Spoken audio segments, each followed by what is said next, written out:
Hello guys, welcome to रोजगार सवेरा। Discuss करते हैं 31 अक्टूबर की current affair with static GK. First question हमारा, 29 अक्टूबर 2025 को राष्ट्रपति द्रौपदी मुर्मू ने किस एयरबेस में राफेल जेट से उड़ान भरी है? तो ऑप्शन डी इसका राइट आंसर हो जाएगा, अंबाला एयरबेस, जो कि हरियाणा में स्थित है। 9 अक्टूबर 2025 को राष्ट्रपति द्रौपदी मुर्मू ने हरियाणा के अंबाला एयरफोर्स स्टेशन से फ्रांस द्वारा निर्मित राफेल फाइटर जेट से उड़ान भरी है। तो फ्रांस की कौन सी कंपनी ने इसका निर्माण किया? तो डसोल्ट एविएशन द्वारा निर्मित है ये। और राष्ट्रपति, जो कि तीनों सेनाओं के प्रमुख होते हैं, राष्ट्रपति। यह उड़ान भारतीय वायुसेना के इतिहास में एक महत्वपूर्ण घटना थी। यह उनकी दूसरी फाइटर जेट उड़ान थी। इससे पहले 2023 पुणे के लोहेगांव एयरबेस में सुखोई 30 MK1 में भी राष्ट्रपति द्रौपदी मुर्मू जी उड़ान भर चुकी हैं। द्रौपदी मुर्मू दो अलग अलग फाइटर जेट्स उड़ाने वाली पहली राष्ट्रपति हैं। ठीक है। क्या ये भारत की पहली महिला राष्ट्रपति हैं? तो नहीं, इससे पहले राष्ट्रपति प्रतिभा पाटिल भी सुखोई में उड़ान भरने वाली भारत की पहली महिला राष्ट्रपति बन चुकी हैं। लेकिन ये दो अलग अलग फाइटर जेट उड़ाने वाली भारत की प्रथम महिला राष्ट्रपति हैं। और भारत के पहले राष्ट्रपति कौन है जो फाइटर जेट उड़ाने वाले हैं? तो वो डॉक्टर एपीजे अब्दुल कलाम है। इसके अलावा इस फोटो में ये इनके साथ विंग कमांडर दिख रही हैं, जिनका नाम शिवांगी सिंह है। ऑपरेशन सिंदूर के तहत जो कि पाकिस्तान ऑक्युपाइड कश्मीर में एयर स्ट्राइक की थी, तो पाकिस्तान ने दावा किया था कि उसने भारत के राइफल जेट को गिराया और पायलट शिवांगी सिंह को पकड़ लिया है। लेकिन आज जब शिवांगी सिंह की राष्ट्रपति द्रौपदी मुर्मू के साथ तस्वीर दिखाई दी, तो पाकिस्तान का ये झूठ भी बेनकाब हो गया। ये विंग कमांडर शिवांगी सिंह राष्ट्रपति जी के साथ। नेक्स्ट क्वेश्चन है, इंटरनेशनल सोलर अलायंस असेंबली का 8वां सेशन किस शहर में हुआ? तो ये नई दिल्ली में आयोजित हुआ। ऑप्शन ए इसका राइट आंसर होगा। इंटरनेशनल सोलर अलायंस असेंबली का 8वां सत्र 27 से 30 अक्टूबर 2025 तक नई दिल्ली के भारत मंडपम में आयोजित किया गया। इसका उद्घाटन राष्ट्रपति द्रौपदी मुर्मू जी ने किया। इसमें 100 से अधिक देशों ने भाग लिया है। इसका उद्देश्य क्या है? तो सौर ऊर्जा को अपनाने में तेजी लाना और वैश्विक सहयोग को मजबूत करना। इंटरनेशनल सोलर अलायंस की स्थापना 2015 में COP21 के दौरान, जो कि पेरिस में आयोजित हो रहा था, भारत और फ्रांस द्वारा की गई थी। इसका मुख्यालय गुरुग्राम या गुरुग्राम में स्थित है। नेक्स्ट क्वेश्चन है, आईसीसी T20 विश्व कप 2026 के लिए शेड्यूल जारी कर दिया है। यह टूर्नामेंट किन देशों द्वारा आयोजित किया जाएगा? तो ये भारत और श्रीलंका द्वारा आयोजित किया जाएगा। भारत और श्रीलंका इसकी मेजबानी करेंगे संयुक्त रूप से। आईसीसी की स्थापना 1909 में इंग्लैंड, ऑस्ट्रेलिया और दक्षिण अफ्रीका द्वारा की गई थी। इसका मुख्यालय पहले लंदन में स्थित था, लेकिन 2005 से इसका मुख्यालय दुबई में है।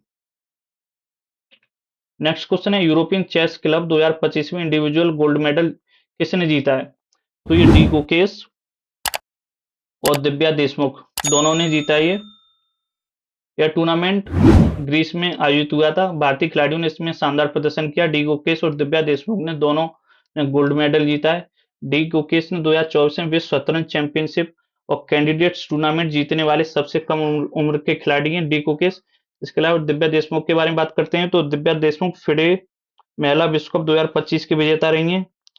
और इन्होंने यह जो फिडे महिला विश्व कप जीता था, भारत की ही कोनेरू हम्पी को हराकर यह फिडे महिला विश्व कप जीता था। यह सबसे कम उम्र में खिताब जीतने वाली भारत की 88वीं ग्रैंड मास्टर भी बनी थी दिव्या देशमुख। और दिव्या देशमुख किस राज्य से संबंधित हैं? तो ये महाराष्ट्र राज्य के नागपुर शहर से संबंधित हैं। इसके अलावा डी गुकेश को मेजर ध्यानचंद खेल रत्न पुरस्कार 2024 भी दिया गया है राष्ट्रपति जी के द्वारा।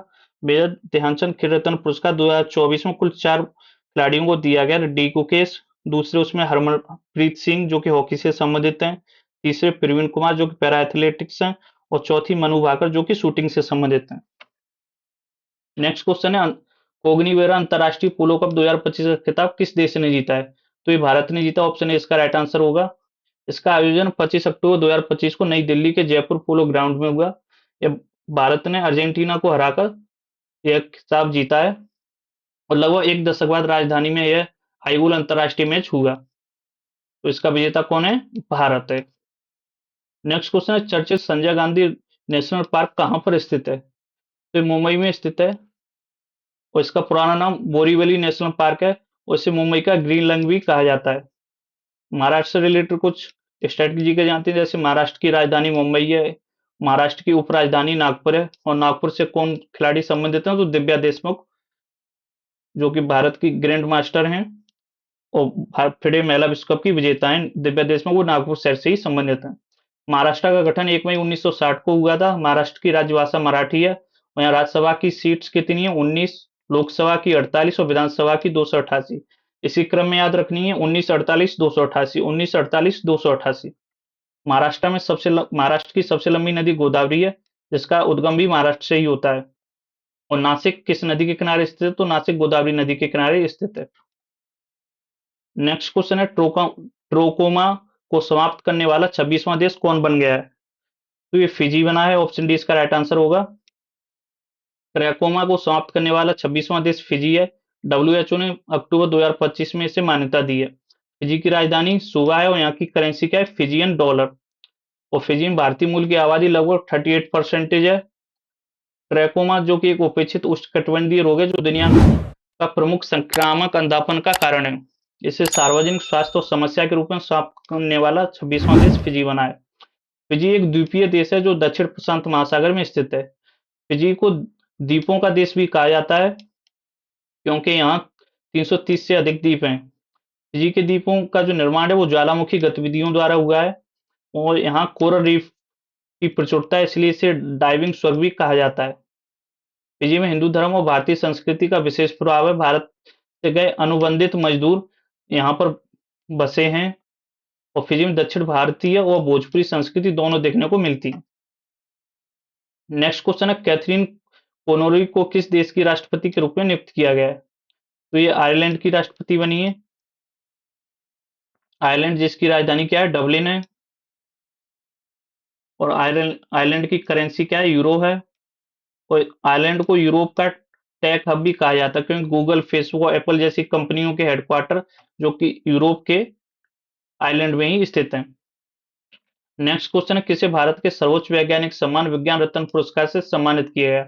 तो ऑप्शन ए, जयंत विष्णु नार्लिकर जी को विज्ञान रत्न पुरस्कार से सम्मानित किया गया है। यह एक मशहूर खगोल भौतिक विज्ञानी थे जो कि प्रोफेसर जयंत विष्णु नार्लिकर को मरणोपरांत भारत के सर्वोच्च वैज्ञानिक सम्मान विज्ञान रत्न पुरस्कार 2025 से सम्मानित किया गया। यह पुरस्कार विज्ञान और प्रौद्योगिकी के क्षेत्र में उनके आजीवन योगदान के लिए दिया गया है। विज्ञान रत्न पुरस्कार के बारे में जानते हैं तो यह पुरस्कार 2023 में राष्ट्रीय विज्ञान पुरस्कार योजना के तहत स्थापित किया गया था। इसका उद्देश्य क्या है? तो यह पुरस्कार उन व्यक्तियों को दिया जाता है जिन्होंने विज्ञान और प्रौद्योगिकी के किसी भी क्षेत्र में महत्वपूर्ण योगदान दिया हो।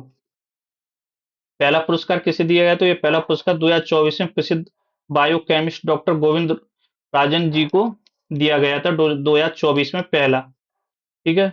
नेक्स्ट क्वेश्चन है, सर्वप्रथम अंतरिक्ष में उपग्रह भेजने वाला देश कौन सा है? तो रसिया है, ऑप्शन बी इसका राइट आंसर होगा, जिसे कि पहले सोवियत संघ भी कहते हैं, सोवियत संघ भी कहते थे।